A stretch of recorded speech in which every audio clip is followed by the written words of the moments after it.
The House Judiciary Committee held a second hearing today to question representatives from Facebook, YouTube, and Twitter about transparency and bias on their platforms. Senior producer at CNET, Dan Patterson, joins us to discuss the latest out of this hearing. Dan, as we just said, this was the second hearing. Do we know what the focus was of this one? Well, these tech companies are kind of damned if they do and damned if they don't. They have built platforms of unimaginable scale, at least historically.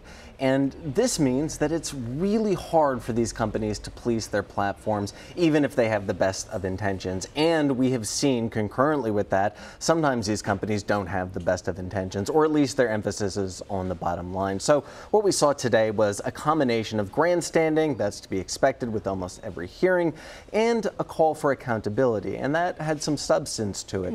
We definitely saw not quite outrage, but an anger at the systemic nature of these attacks against social media platforms and the lack of accountability that the companies have with building platforms of such large scale. So part of the problem that they seem to be confronting is that they're meant to, get rid of the fake news. They're meant to get rid of the bots. They're meant to make sure that foreign entities are not unduly influencing, Americans. But yet, as soon as they delete something or censor something, they also face criticism of bias, correct? Yeah, that's exactly right. So these platforms have been ripe for exploitation, and it's real challenging to ask them to police everything on the system. That's asking these companies to have what we do here in the news, which is exert an editorial influence over the platforms. And these companies really do see themselves, whether they are or not, they see themselves as technology platforms, not necessarily editorial experts. Right. At the same time, the disinformation that's proliferated on these platforms is significant. This is not false or fake news. It is real that these platforms have been used to exploit democratic institutions. Sure. So it's legitimate to ask them to police these systems. I think it's legitimate on two fronts. Number one, because it's so important to our democracy, and number two, because they're profiting to the tune of billions of dollars here. That's absolutely right. Let's not forget the fact that these are publicly traded companies. Now, if not forgiven, we can understand why publicly traded companies focus on the bottom line first and the stock price. However, these companies have focused on the bottom line and their stock price, enriching the founders and the executive teams to the tunes of billions of dollars at the expense of at least what Congress says, lack of accountability. Well, let's talk about what these platforms are actually doing right now to try and tackle both bias and the proliferation of fake news. What are they doing?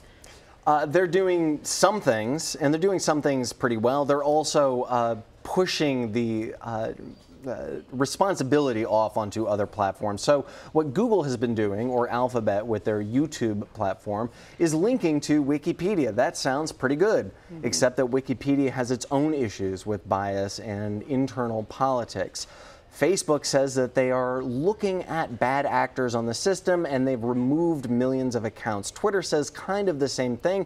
In fact, Twitter says they're removing about 9 million accounts or more every week. Are they doing this manually, or are they relying on algorithms, AI? So that is the million-dollar question, the billion-dollar question. And Really? they are using, all of these companies are using a combination of humans and algorithms, but they won't get more specific. So I suspect humans are overhead. Right. Algorithms are, well, they're less expensive when deployed, but algorithms are really just if-then statements and really are not as good about determining what bias is, what the intent of a poster is, and really what is fake, air quotes, news. Yeah, sounds like they need more humans here. Now, really quickly, looking ahead to November, do Americans have cause to be concerned?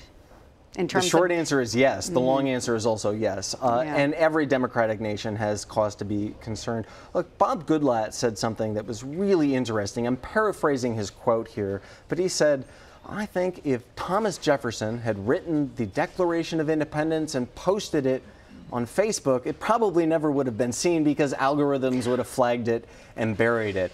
And that's kind of what we're looking at 2018 and beyond. We are isolated in these channels. Facebook, by the way, says that confirmation bias is questionable, but we are isolated into these channels that are created by algorithms And the exploitation that happened in the 2016 election is only more sophisticated now and will continue to happen, not just in the United States, but in democratic institutions around the world. Dan, I think this is one of the great challenges of our time. Thank you so much for your insight.